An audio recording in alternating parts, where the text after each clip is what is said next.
आज मैं यानी सनातनी मुकेश माँ कालरात्रि के संबंध में बात करने से पहले आप सभी को देवी माँ के सप्तम पूजा की हार्दिक शुभकामनाएं और बधाई दे रहा हूँ। जैसे हिंदू धर्म के त्रिदेव यानी ब्रह्मा, विष्णु, महेश होते हैं, उसी के अनुरूप 3 देवियों का सिद्धांत है, लेकिन देवियाँ इसे स्त्री शक्ति के रूप में दर्शाती है। हालांकि आज का दिन माँ कालरात्रि के लिए समर्पित है, लेकिन इस सनातन रहस्य को आप कुष्मांडा, स्कंदमाता और कात्यायनी का तुलनात्मक व्याख्या किए बिना नहीं समझ सकते हैं।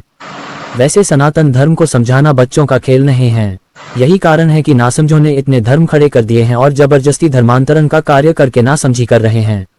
लेकिन जैसे जैसे भौतिकी के रहस्यों से पर्दा उठेगा वैसे वैसे तलवार वाले पंथों का अस्तित्व खतरे में होगा। खैर कोई बात नहीं, तो शुरू करते हैं माँ कुष्मांडा से। माँ कुष्मांडा सृष्टिकर्ता के दायित्व को निभाती हैं। Man Kushmanda is the creator of universe, यानी वह ब्रह्मांड को जन्म देने वाली रचनात्मक शक्ति हैं। उन्हें ये नाम इसलिए मिला क्योंकि ऐसा माना जाता है कि उन्होंने अपनी मंद मुस्कान से ब्रह्मांड का निर्माण किया, इसलिए उन्हें ब्रह्मानी यानी ब्रह्मा की अर्धांगिनी सरस्वती भी कहते हैं।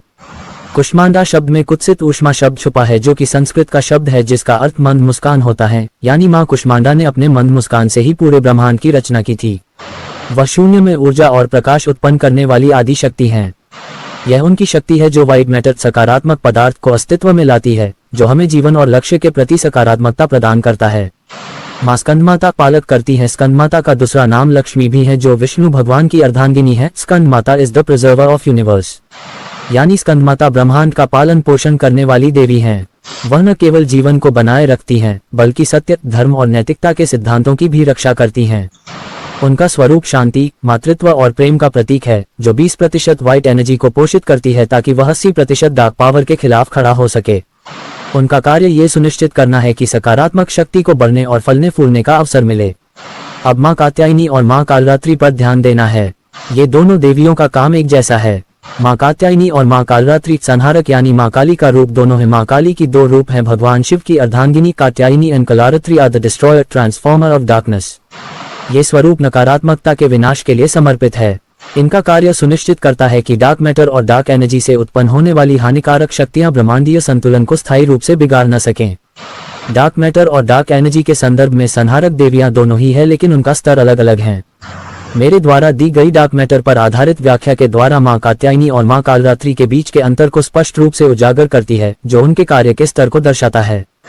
जहाँ माँ कात्यायनी डार्क पावर से जीवों और भावनाओं का नाश करती है, यानी वह डार्क पावर से बने जीवों और भावनाओं जैसे जादू टोना, अंधविश्वास आदि को समाप्त करती हैं। यानी यह प्रत्यक्ष नकारात्मकता से लड़ना है, जैसे कि असुर, बुरी आदतें, घमंड, लोभ और वे सभी 80% नकारात्मक प्रभाव जो जीवन में जल्दी हावी हो जाते हैं। इन्हें माँ कात्यायनी नष्ट करती है, यानी माँ कात्यायनी परिणामों पर वार करती हैं। जब डार्क एनर्जी किसी रूप जीव में परिवर्तित हो जाती है तो माँ कात्यायनी उस रूप को नष्ट कर देती हैं, जिससे तात्कालिक शांति मिलती है और सकारात्मक ऊर्जा व्हाइट एनर्जी को बहाल होने का समय मिलता है।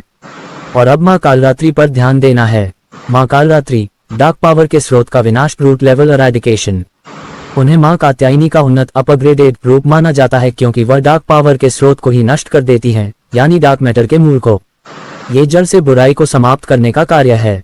अब दार्शनिक और आध्यात्मिक दृष्टि से देखते हैं। नकारात्मक स्रोत का विनाश ये सुनिश्चित करता है कि नकारात्मकता स्थिर। अब दार्शनिक और आध्यात्मिक दृष्टि से देखें तो डार्क ऊर्जा या डार्क पदार्थ का नष्ट होना मतलब बुराइयों के मूल स्रोत के विनाश को सुनिश्चित करता है, यानी कि नकारात्मकता स्थायी रूप से समाप्त हो जाए, न कि केवल अस्थायी रूप से दबाई जाए। यही कारण है कि कालरात्रि की पूजा करने वालों के बारे में कहा जाता है कि वे स्थायी रूप से उन डार्क स्रोतों से मुक्त हो जाते हैं। मनुष्य के भीतर ब्रह्मांड का डार्क मैटर ही अज्ञान, अनिश्चितता और मूलभूत भय को उत्पन्न करता है, और माँ कालरात्रि इन गहरी जड़ों वाली आंतरिक बुराइयों का नाश करती हैं, जिससे भक्त को स्थायी रूप से मुक्ति यानी मोक्ष और अखंड सकारात्मकता प्राप्त होती है। उनका स्वरूप समय काल को भी दर्शाता है, इसलिए उन्हें माँ काली के नाम से भी जानते हैं, जो हर चीज को अंत में अपने भीतर समा लेती है, यानी अंतिम विनाशक जो शुद्ध पुनर्जन्म सुनिश्चित करता है।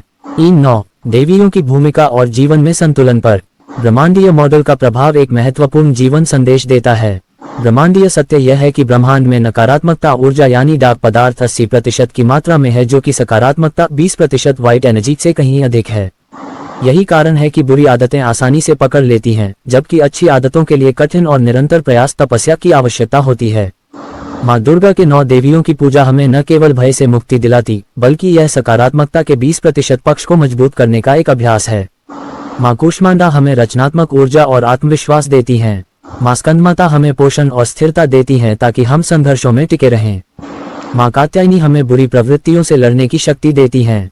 माँ कालरात्रि हमें अज्ञान और मूल नकारात्मकता से स्थायी और मौलिक मुक्ति दिलाती हैं। इन देवियों का सामूहिक कार्य धर्म की स्थापना है, जो 80% डार्कनेस के बीच 20% लाइट को चमकने और ब्रह्मांडीय नियम को बनाए रखने में सक्षम बनाता है।